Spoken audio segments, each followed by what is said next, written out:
Hi, this is Chrissy Bold from the podcast Mom's Guide to Finding Herself.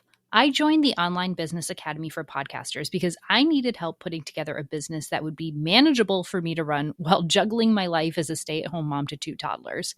But I also wanted to help offset the costs of running my podcast. My favorite part of being in the Academy is how Adam helps me with all of my big ideas to bring them into bite-sized chunks that will help me grow a business that I can keep up with while avoiding burnout. His methods are easy to access and apply, and he's genuinely invested in making sure that the members of the Academy are getting value and working towards their goals. What's up, pod pals? It's your buddy Adam, and you're listening to Podcasting and Business School. It's a show where I teach podcasters simple strategies to help them make more money with your online business. It's your buddy Adam, and I am excited to be here today talking about a giant mistake that independent podcasters must watch out for. This is one of my pillar content episodes. I try to talk about this every single year. It is that important. We got a lot of new folks tuning in. Welcome to all the new people that are in the podcasting business school ecosystem. Lots of people finding me on Threads. Shout out to the Threads app. I got some exciting content coming out about Threads for podcasters. So stay tuned for that. Also, right quick here before we get into the meat of the content, we got something cooking with my Online Business Academy for podcasters. If you guys want to try that out, 10-day free trial. The link is in the show notes. If you're a podcaster that is building your online business, this is the program that I use to teach podcasters how to build the foundation for a 6-figure online business, how to leverage your show to drive new clients into your online business. Tons of support, great community. You're hearing testimonials about it all the time on the show. The link is in the show notes, so go check that out. All right, let's talk about the problem that I'm seeing out there in the podcasting space. All right, people listen to podcasts and then they think, hey, I should start a podcast. And then they go for it. And I 100% support that. I feel like if somebody has a interest in the podcasting space, they've got an itch to create some content, go for it. Do not procrastinate, get it out there. But here's the deal. 80% of all podcasters and shows do not make it past episode 10. 80% do not make it past episode 10. So the average podcasting lifespan is less than 3 months for sure. And that's sad. And that is a huge, huge problem. And I'm always trying to rack my brain and go, why in the world is this happening? Why is the failure rate so large in podcasting? I know a lot of people are like, oh, they're disorganized with their content. They get excited at first and they pod fade, they burn out, blah, blah, blah. But I think there is something bigger at the root of this failure rate. All right. And here's what I see most podcasters trying to do when they start. I think this is the root of the problem. A new podcaster will start like they're a fan of certain podcasts. That's why they get into it in the first place. Like, oh, I listen to such and such podcast every single week, and I see what they're doing, and they try to duplicate the process of their favorite podcasters. So if they see Amy Porterfield or some big brand show or some comedian that's got a big show or whatever, they think, ooh, that's how it's done. That's what I should be doing with my intro and outro. That's what my audio should be like. I found out they have this really expensive microphone. I should be using that. I need to create all this lighting, and I need to use a podcast professional studio, and I should be selling online courses, and I've got to do all this stuff to be like the podcast example that has been set for me. And, I'll say it. This is how I got started. This is how I kind of failed through my first 3 years of podcasting. I remember like when I first started my first show, it was in the health space. It was in the weight loss space. I owned a fitness facility at the time when I launched my first show back in 2015. But I was a really big fan of 2 specific podcasts. One was the Tim Ferriss show. It's an interview-based show. And so I felt like, okay, podcasting, interviews, that's what I do. And I'm going to get sponsors because that's what Tim Ferriss does. He gets lots of sponsors, and he wrote a book. So I'm doing interview only. I wrote a book, and I thought I was going to get a bunch of sponsors. Like I was totally riding the sponsorship wave. I was just getting affiliate codes is what I was doing and making no money. You guys have heard me tell the story about making 37 total dollars from Mushroom Coffee affiliate links, which is a true story. 37 bucks the first 3 years. Not great.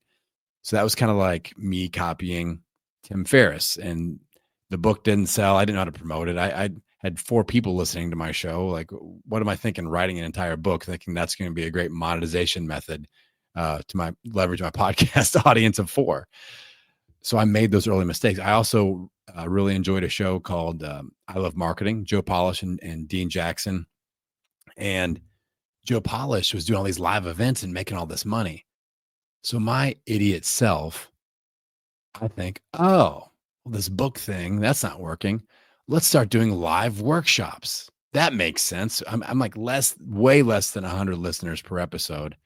I book a freaking event in California. I live in Indiana. I've never even been to California before. I book an event in Los Angeles thinking, oh, I'm just going to announce this on the show and people will show up. It's like Joe Polish. That's what he does. And he charges like $25,000 a seat and all this stuff. Epic fail. As you can imagine, spoiler alert, epic fail. I ended up giving away tickets for free, begging people to come and speak. Lesson learned. It was valuable. It was a valuable experience to me because I learned the lesson of, okay, that really was a waste of time and money. And I have to figure things out that are different from that. So I was not immune to this circumstance of a podcaster having favorite shows, idolizing them, copying them, going. That was the only example I had. The shows that I listened to were the only examples I had of what I perceived to be successful podcasts with their branding, with their content, with their growth, with their monetization. And it's that specific circumstance is causing, I believe, most podcasters to fail because our favorite podcasts that we listen to are at a totally different, what I call brand level than the average podcaster is starting at.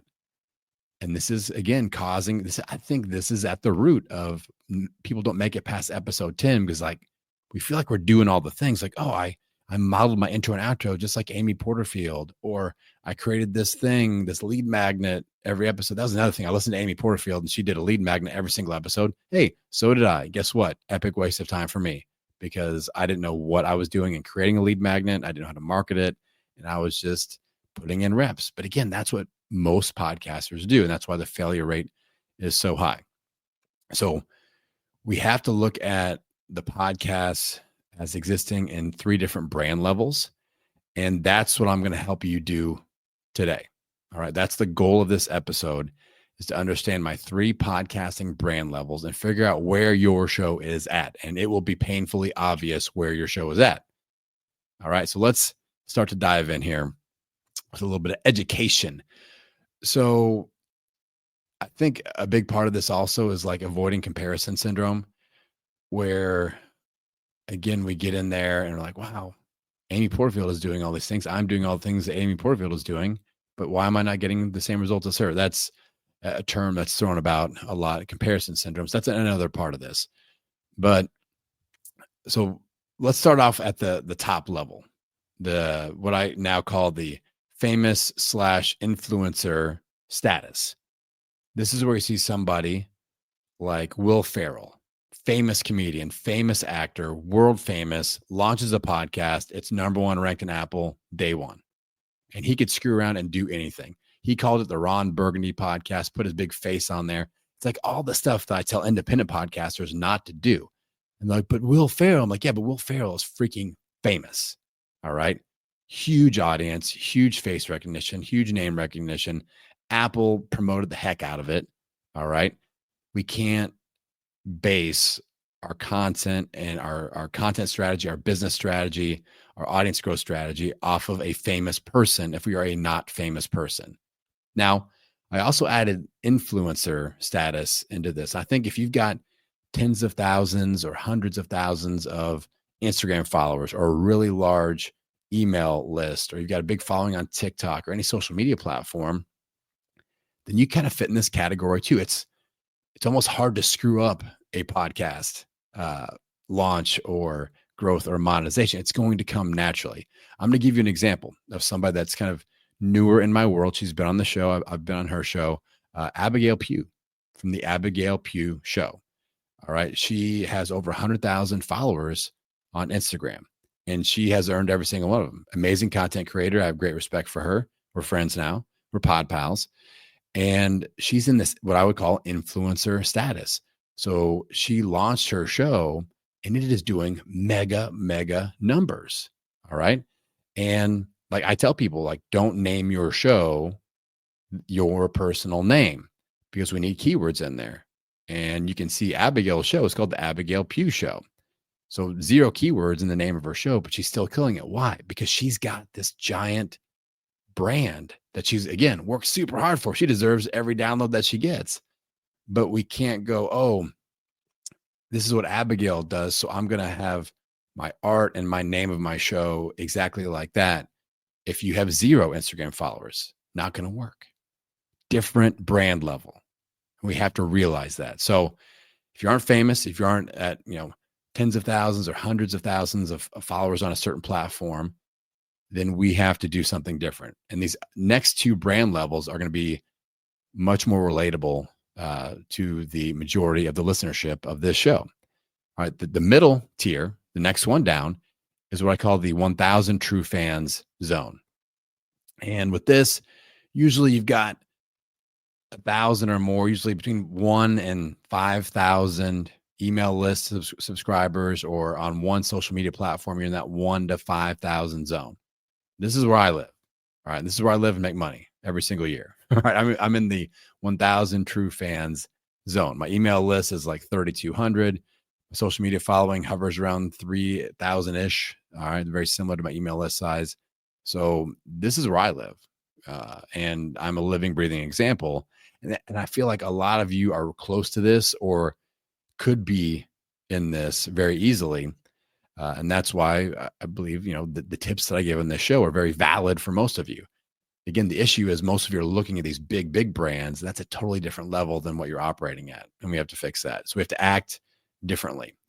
Now, one of the keys, if you're in this position, so let's say you're on Threads and you've got 4,000 people on Threads following you and an email list of about 1,000 people, your number one podcast growth goal is to use your established audience, all right, and leverage that to the point where you're trying to mainly convert email list subscribers and social media audience into podcast listeners.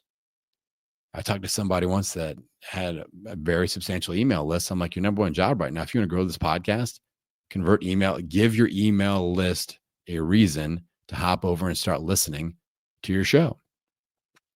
And pro tip on this, like let's say you do have a newsletter. You got a big newsletter. You got maybe 5,000 people on that sucker.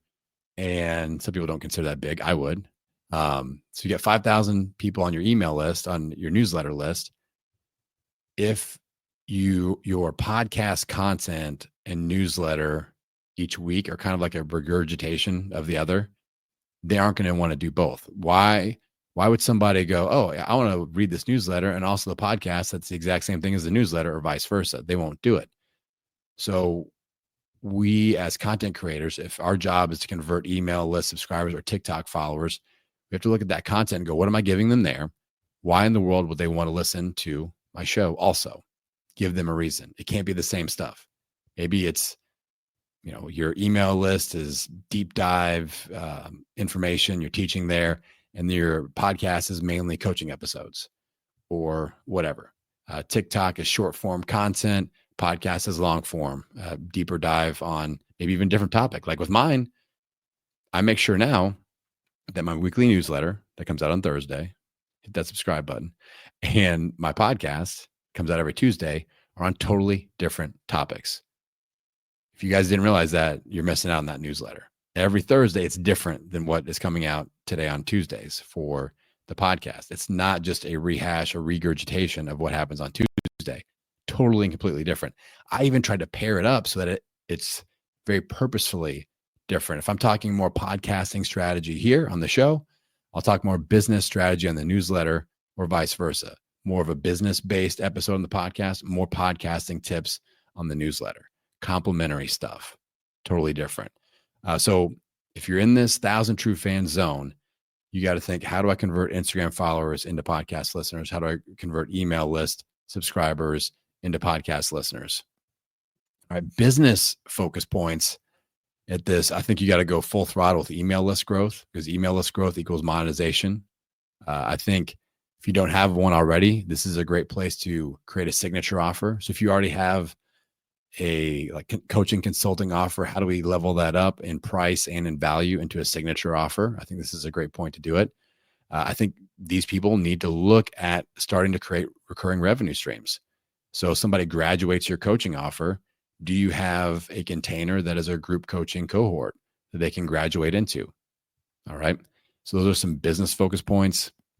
All right, and just to give you a timeline on this, and again, this is really broad brush, but I know that this will be helpful for some of you that are like, am I on the right pace type of a person that need to know that information. I think if you are in this 1,000 True Fans zone with your podcast, it's going to take you 1 to 3 years for like business traction, so that you're really getting a steady flow of podcast listeners are converting into paying clients, creating meaningful income every single month. Now, do I see people going much faster than that?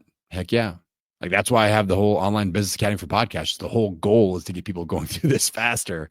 But I think the average passive podcasting business school listener, taking action, kind of working that side hustle pace, 1 to 3 years. That's the timeline on this.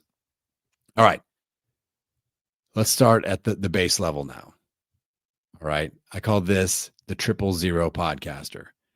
0 subscribers, 0 email list, 0 social media follower. And it may be like 12. You might have 12 people subscribing to your show. You might have 14 people or 100 people on your email list, or you might have 179 people following you on Instagram, but we're pretty damn close to 0. All right. And you started with 0. That's the key. You started at a 000 position.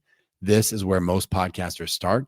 This is the hardest and longest journey. This is where I've started twice. I've been a 000 podcaster twice. All right. Let me explain. When I started my first show in 2015, I didn't have any social media handles at all. I had to have someone show me how to set up Instagram. All right. 0 email list, obviously 0 downloads. Built that up, figured it out to a show that reached over 500,000 downloads. I was making between $4,000 and $6,000 a month.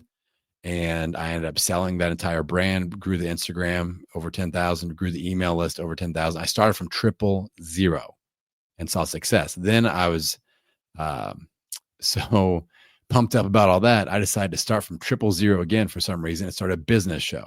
I had 0 business coaching experience, 0 business brand, 0, again, 000 with Podcasting Business School. I started with 0 downloads, 0 social media following, and 0 email list.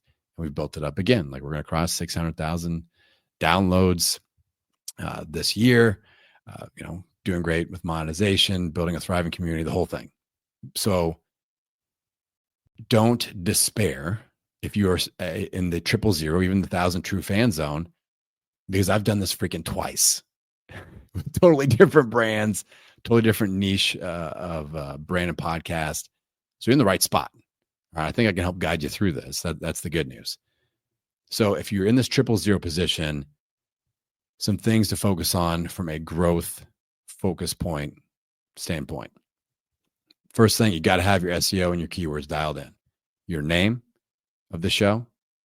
I preach on this, and I'll continue to preach on this. The name of your show, your podcast host description, your episode titles. You got to have your SEO and your keywords dialed in. If you need help with this, listen to episode 560 of this very show, Podcasting Business School. It's like 6 episodes ago. Shouldn't be hard to find, 560. That's the first thing.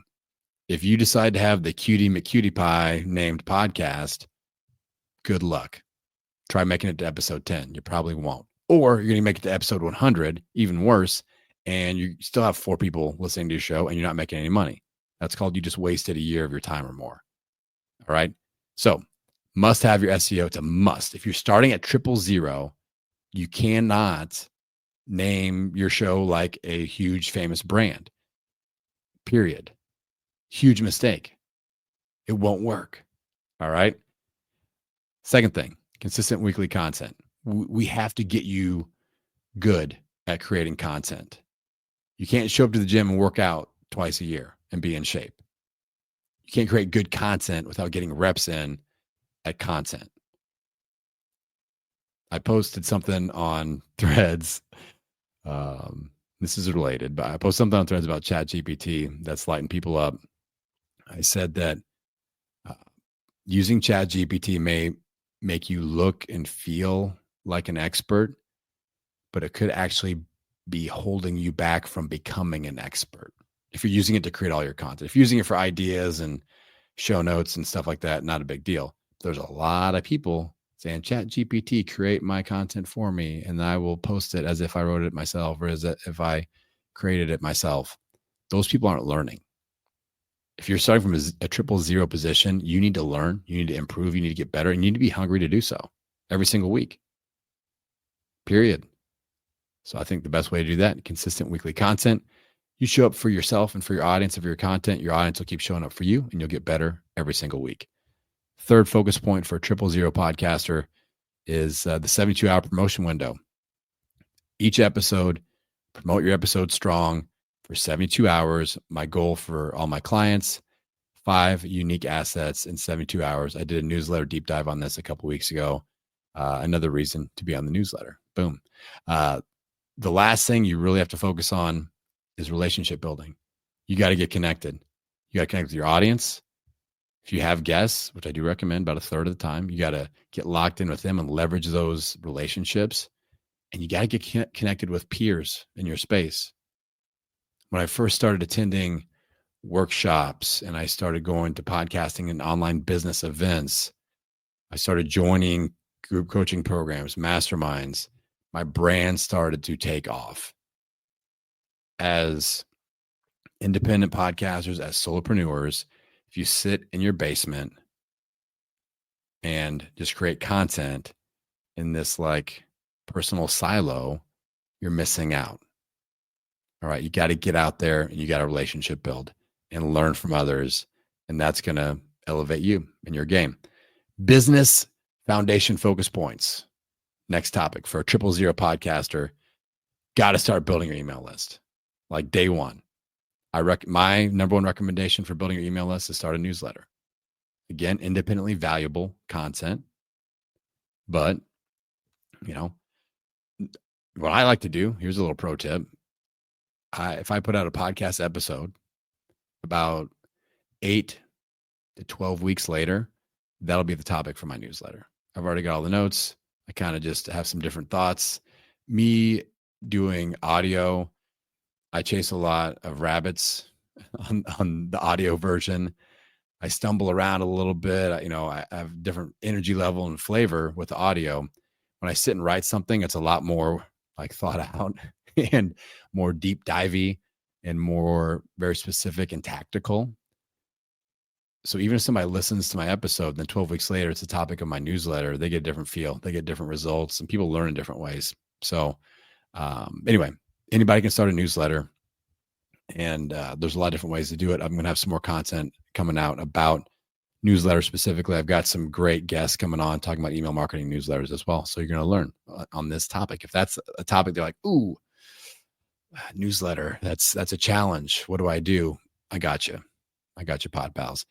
So that's one thing. Start, even if it's not a newsletter, get a lead magnet out there. Build your email freaking list from day one. This is a mistake that I made for several years, and I continue to kick myself every single day that I didn't work on building my email list. Next, business foundation focus point for 000 podcaster is find 1, maybe 2 social media platforms to focus on. You can fish in some different ponds, but this is where burnout could potentially happen for a 000 podcaster specifically, because you're also probably a solopreneur. You don't have a team. That's another thing that when we try to duplicate the processes of an Amy Porterfield or a Tim Ferriss or Joe Polish or insert big podcaster name here, they have big teams, big payrolls, big teams, big marketing budgets. And if we try to duplicate that as a solo independent podcaster, holy crap, of course we're going to burn out. We can't keep up with that because they have all these people doing this for them.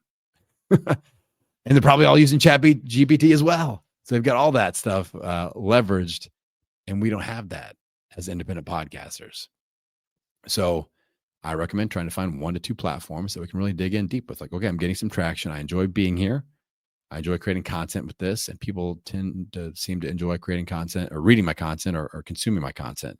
For me, that's Threads. I am like Threads first. I create all my social media promotion content for Threads, and I repurpose it for other places. All right. I think that it's very possible to show up in a lot of places on social media, thanks to AI. But I only think it's possible for you to engage on one platform, engage like mightily. And that's where you have to pick and choose the platform that makes the most sense.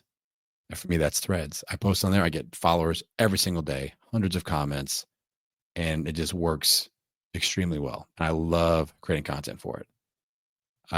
Before I flipped on the record button here today, I was so excited about Threads that I created AM and PM posts for the next week and pre-scheduled them all because I just had like an idea explosion, and I was excited to hop on that platform and do it. So I'm good for the next week of Threads posts outside of my daily super threads that I post, of course. So that's the type of vibe that I want you to look for on social media, a place that you feel engagement is naturally happening. You enjoy creating that content. It fills you up, not burns you out. Next thing, from a business foundation focus point for a 000 podcaster, you need to get a start anytime offer. You got to get something, a minimum viable offer. Usually coaching consulting works nicely there. Don't start a mastermind in California like I tried to. Probably don't need to write a book yet. I mean, how much money are we going to freaking make writing a book? I know I got a lot of author coaches out there, but maybe that's a few steps down the road. All right. Even an online course, that's a lot of work for a lot of people. That's an investment. You got to pay Kajabi $200 a month or ConvertKit or wherever you're going, or school or, whatever. Like, that's an investment of time and money that maybe you don't have to make right up front. All right. Because that adds pressure. Investment adds pressure. If like you see like, oh, well, I'm paying $800 a month out and I'm not getting anything in, by episode 10, we're thinking about quitting. Right. And the last thing with the Business Foundation focus point for 000 podcaster is set up your discovery call process, optimize it.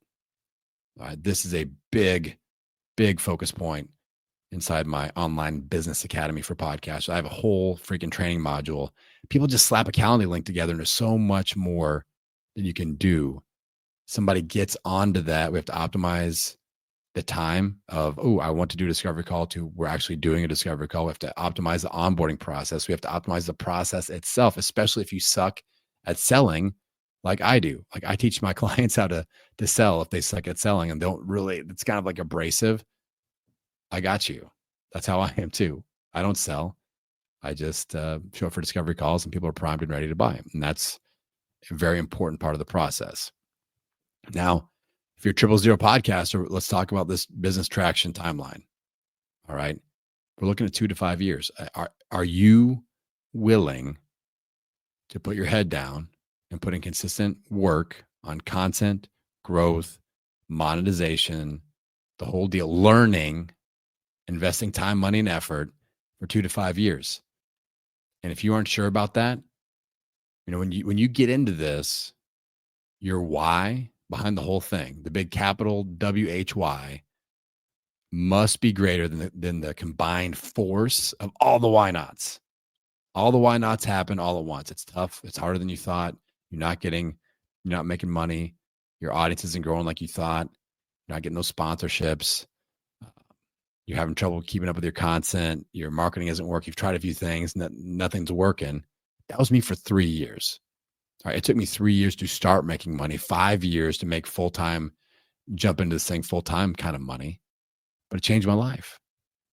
All right. I'm been doing this since 2015. I'm in my 9th year going on 10th year of podcasting. I'm glad. I mean, I'm glad I stuck it out. Hell, I could have quit any day.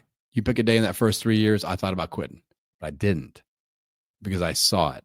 I just kept on adjusting and tweaking and taking punches. I took a lot of gut punches, a lot. Let me remind you what I said like 15 minutes ago. I booked a freaking event in California thinking I was going to start a mastermind. And I made no money. I lost a bunch of money on that deal. And I still didn't quit. I mean, I might be stupid. I don't know. But my why was huge because I was talk about burned out. I was a burned out small business owner. I had 35 employees, 500 clients. And I had to get up at 3 a.m. to set up group fitness classes in my gym, deal with complaints from my employees and issues and firing people and hiring people. And I was burned out and I wasn't seeing my kids. I wasn't seeing my wife. So I was like, I have to figure this shit out. So I did. I didn't quit until I did. And now here we are, full time, living that podcasting life over here on the other side of the microphone. So Pod Pals, I hope that this one hit home for you.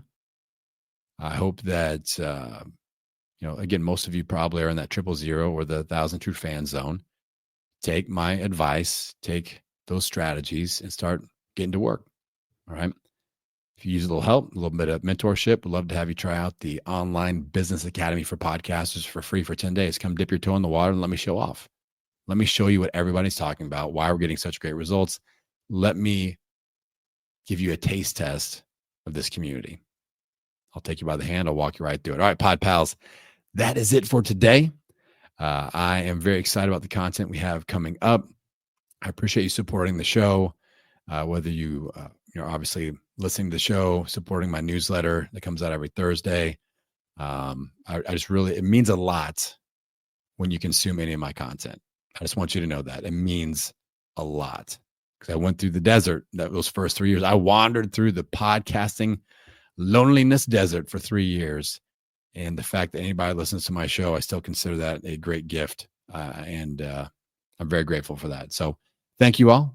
I'm going to send you out into the world wishing you health, happiness, and many downloads. I'll see you next time.